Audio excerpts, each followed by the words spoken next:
College na rape to niya to. Basta katong nagbulag na mi. Fuck, I can't remember.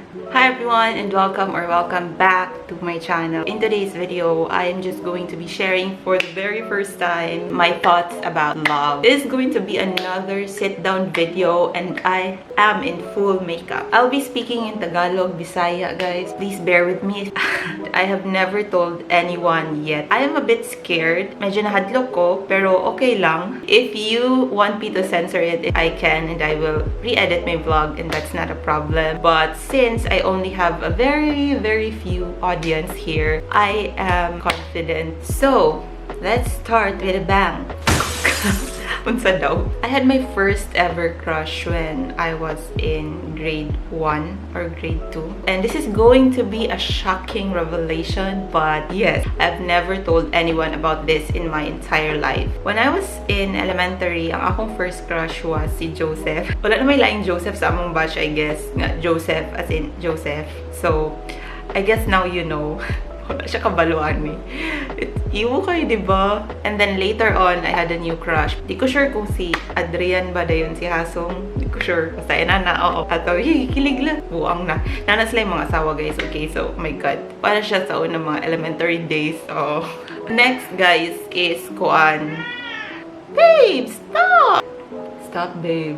Ang akong first relationship I had when I was 16 years old. We were like third year high school ata. We lasted for over a year. It was like open and legal. He was very kind. Not just kind to me and caring to me, but also sa akong mama and to my cousins. I think the only reason why we broke up was because I felt like at that time I was still young. Hello guys, 16 pa mi ato. And then na-feel na ako after over a year siguro na we were so close. And feeling na ako my mom really likes him and his family kinda feeling na ako likes me as well.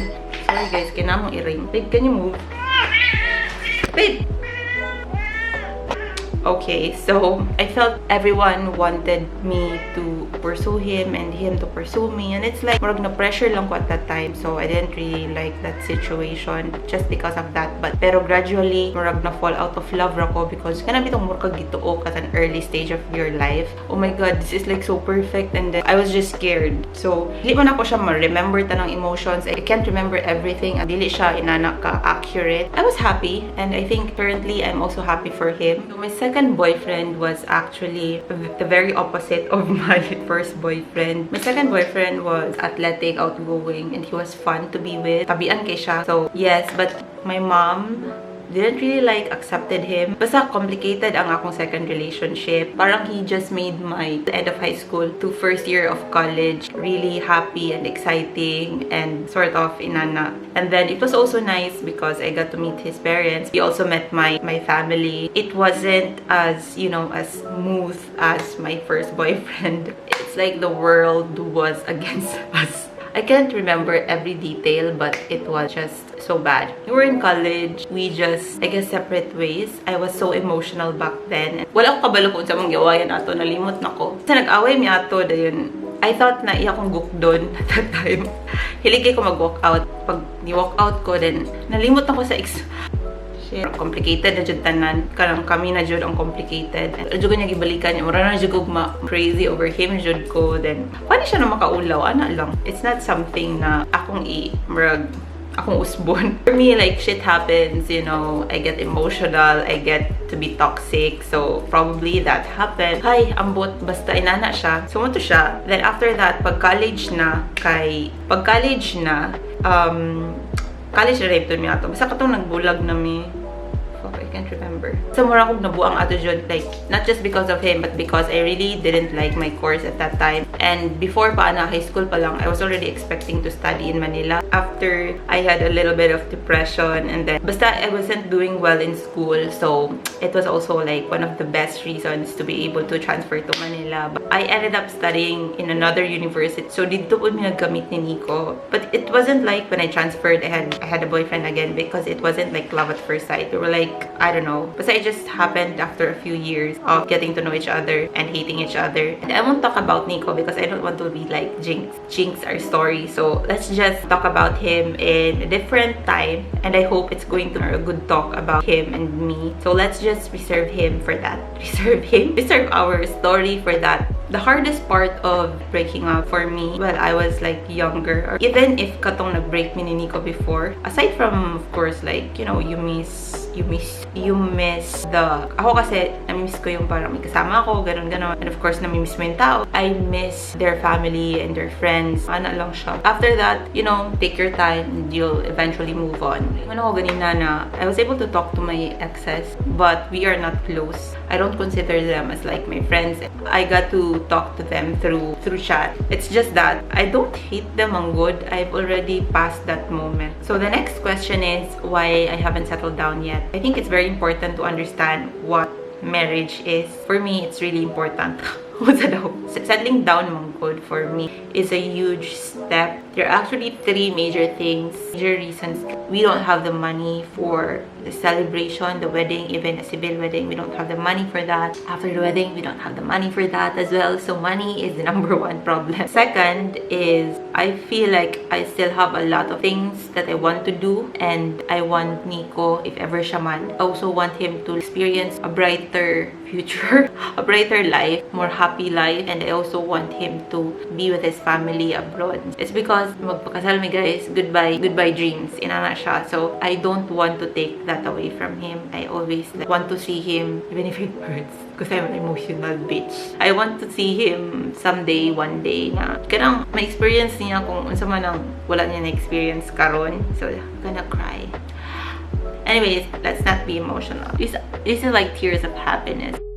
Gubaron ako makeup. I also feel I am not emotionally, spiritually prepared for that. I only think about it pag I'm being invited to my friends' weddings or my cousins' weddings, my co-workers' wedding. Pag nana ko sa ceremony or when I get the invitation, it feels like, oh shit, am I being left out? But at the end of the day, I realized that maybe I'm just, you know, going crazy over that ceremony, but I'm not really like looking forward to that level of marriage yet. I don't think we are ready to settle down. Those are very strong reasons not to push anything that is very huge step. So ever since na nag-start ko, you know, being in a relationship when I was in high school, my mom never na ko na siyang nadunggan nga ayog panguyab day or ay panguyab gang ana. Mingon na siya kuan nga dili kay ko ganahan ni ana based sa akong kuan dalunggan sa akong memory. Never jud ko kadungog niya ingon siya nako na ayog panguyab. She just told me kana maglaag-laag ko, always be safe, don't get pregnant, and don't end up in jail.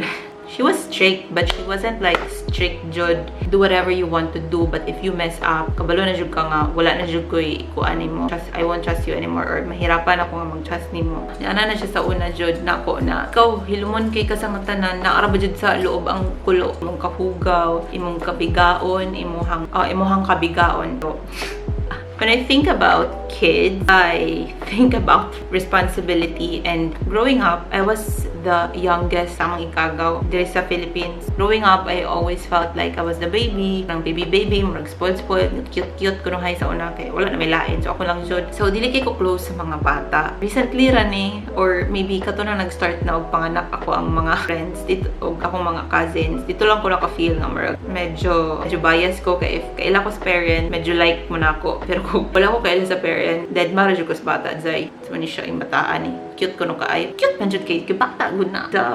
Sa makakitag bata nga dili cute. Dili lang jud ko kids person. Pero karon kay since na ako'y mga kadula dire, they give me joy sa akong life. Ako mga pag-umangkon, ako mga kinugos nga hantod ron pa taga pinaskuhan. Kaya having a kid is like a very huge responsibility. Kung hisigot na ganing magbata or me getting pregnant, di lang dyan na siya kay mura. Ay, happy lang. Ako muna anak kay ang mga kuan jod. Anang reality bitaw, I will carry it. Niya ako man, hadlok sad ko if ever na will I be a good mom. But I will make sure to be a good mom. But hadlok ko sa responsibility. Bakit dili pa ko ready. But if shit happens jud say. But if that thing happens, wala jud mabuhat ana, diba? But kaya jud tong like the dating period and the relationship period sa akong mga exes, because they were good people. I feel like they should, because they should. I wasn't also the trashy girl in high school. I also felt like I deserved that, at least a year, you know, of a relationship. It's just that we're not meant for each other. So that's just it. Muna siya akong ma-explain nga nung nagdugay mi sa akong like exes before. But if you want me to give you a piece of advice why nga nung nadugay akong relationship right now, swerte lang po siguro. Blessed lang sad siguro nga butang akong uyab maski buang ko. Yes, swerte anay lang jud siya guys. Timing anay lang siya. Kuan, tensyahon lang siya nimo. It wasn't like the smoothest ride. We have a lot of problems. You will feel it nga nung worth it siya nga magdugay. Ana lang, tansyaw lang siya ni mo kay. To be honest, kung saan man akong i-advise ninyo about muni siya gihatag ni Nikki or someone else's advice nga muni siya makapa-strengthen sa inyong relationship, but dili jud. Ang importante lang jud ana is communication, a lot of patience, your understanding, willingness kay wala jud perfect nga tao. Even ako, I'm not perfect, not even close. Dapat nimong kuan, meet mo in between.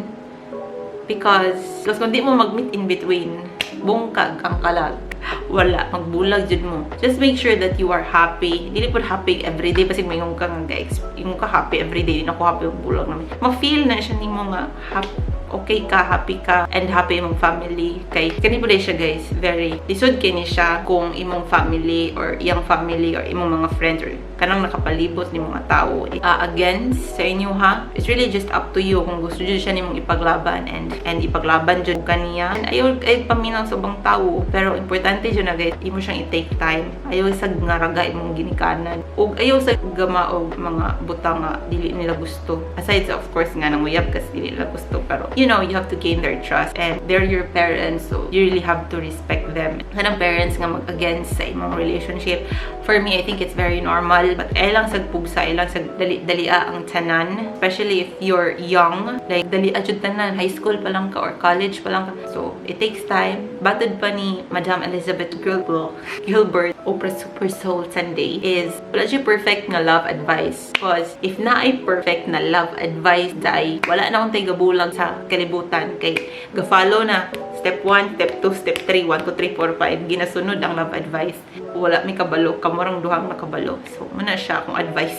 Tiplahi lang jud na siya, pangadji lang jud kanunay og kanang ayu-ayuha lang jud ang mga tawo, imong kaugalingon, imong parents, the Lord, and imong partner. Is you'll never know kung siya na ba jud. Paspas ka mapulaan bitaw niya marag, maot ka today, lista na tikaw. Lingog-ngog kay ka today. Di na ko ganahan mo magbulag na ta. Kanari mong i-reason out. Ako na pong i-recommend ninyo is to watch the vlog ni Damon and Ashley. Put on the somewhere. They were like talking about love and relationship and how to know if he or she is already the one. In love or in relationship, we are given like these men in my life are like set of cards. Sa cards, wala kay cards, dari sa cards. And then, maot yung explanation. So, wala ka kabalo if good card ba ang... So, wala ka kabalo if good card ba tong imong unang nakita, nga imong gibulagan, if it was already the best card, or napay mga good cards after niya. If you're young, I suggest you wait because you get wiser when you're older. Experience-wise, you will just know it. Now guys, this is going to be a very sensitive topic that I'm going to be sharing to you. So if I'm already warning you that this is going to be like for, not really like for adults, but for teens who are open. I'm going to share this one to you, but just don't take this one as bastos. This is reality. I hope that you are ready. Okay, so being in a relationship for quite a long time, and speaking of my age, I'm not going to be telling you that I'm the most holiest, cleanest ever. I've experienced some shit in my life and I'm not the very good girl, but I'm trying to be, but I'm not the... So, the kanan ako palusot, let's talk about that. The question that I've been asked from my friends, from my workmates, from people I know is, how often? Well, if you are an early part of like the relationship, I think it is going to be the most fun. It's going to be like the most exciting. It's going to be the most hottest. You feel super pretty and feel super sexy, Victoria's Secret model and all that is what it is. But it's not like something that we plan. Later on, especially if hindi naman kayo LDR, it's just going to be like, but it's not going to be like your top priority. Most important thing is that he doesn't force me, and if I don't want to, I don't want to. He has a lot of respect. Even if you've done it 100 times already with different people or same person, it's not going to be a pleasant experience if you are being forced to do it when you don't want to do it. Respect is very important. Muna siya guys na siya po yung makaswag rape even if boyfriend, girlfriend mo or mag-asawa mo. It's because without the consent, it is not going to be like love making. It's just pure, I don't know if this is like the correct term, but it's going to be rape or assault. I am not so sure, so please correct me. Yes, I think it's very important for the teenagers know how works, because I mean the Philippines has abot na tag-population, girl. Love advice ramon ko. Philippines is like, you know, taas kaya nga nagpopulasyon. Kasi may tawag ana, girl. Wala akong nag-research. Basta daghan kitang mga batang ina dire. Sad siya, okay, pero nahitabo naman na siya. So please lang, kung kaya dyan natong pugungan sad na to. Also, it's very important for you guys to know, especially kung teenager ka and you're watching this video, it's because it's very important for you to like know this topic and not laugh about this. It will really benefit you in the future. Not just you, but your partner. It's very important na you protect yourself and you protect your partner. You get what I'm trying to say? Yes, and you don't get pregnant by someone else that you don't know. So you have to be like really aware of that. That's just me advising you, but at the end of the day, it's going to be your decision and my advice won't even matter. Spread awareness because a lot of people need it. Believe me, correct? I think that if you have a boyfriend or a girlfriend or a partner, whatever your sexual preference is, you feel you're being cheated on or you've proven, wala nilin na siya assumption na, you have already proven and you have evidence that you're being cheated on. Akong advice is you watch Neri's vlog and Chito's vlog over here. I watched their vlog a few years ago. Ito siya ko kaingon nga, may aning bayhan na. Wala siya ga, wala siya ga, yaw-yaw dito. And I think muna siyang pinaka-elegant ng mga bukaton, which is feeling na ako. Lisod og control sa akong feeling because I know that I am a very emotional person when it comes to that. If mag-hurt ko, inanak ka grabe. Because I haven't really like experienced it, so I don't think I'm the best person to ask about it. But if you're asking me if I got jealous already, of course I did. And I'm not the best person nga kalaguton. If I know na uyab na ako, paglaban dyan na ako, or if I know na love na ako, ipaglaban dyan ako. Pero ang ako lang yung advice guys, if kung uyab lang ha, pero kung kanang naay asawa or naay anak, if I'm going to make an advice for me and for you who's watching, undangi na girl. But then again, it's your choice, it's your life, so do whatever you want, just don't end up in tulfo. So muna siya kong advice, siya lang akong guys. I usually film for like an hour. It has been a very long talk. Medyo nagsakit na akong pagtunlanog. So yes, that's just it guys, and I hope that you're able to relate. You're able to get what I'm trying to say, and I hope that I was able to explain it properly, not in a bastos way, not in a parang offensive way. Whew. Thank you so much guys for watching. Wala na jud kay ko'y bosses maybe tomorrow. So, yay! My vlog is done. Thank you so much guys for watching, and I hope to see you again in my next vlog. If you have any suggestions, feel very free to drop them on the comment section below. Kung saan yung gusto nga i-topic na ako for my next vlog. Please don't forget to subscribe to my channel if you haven't yet, and like this video if you find this video helpful. I'll see you on my next vlog. Bye! Hyper. Bye! Okay.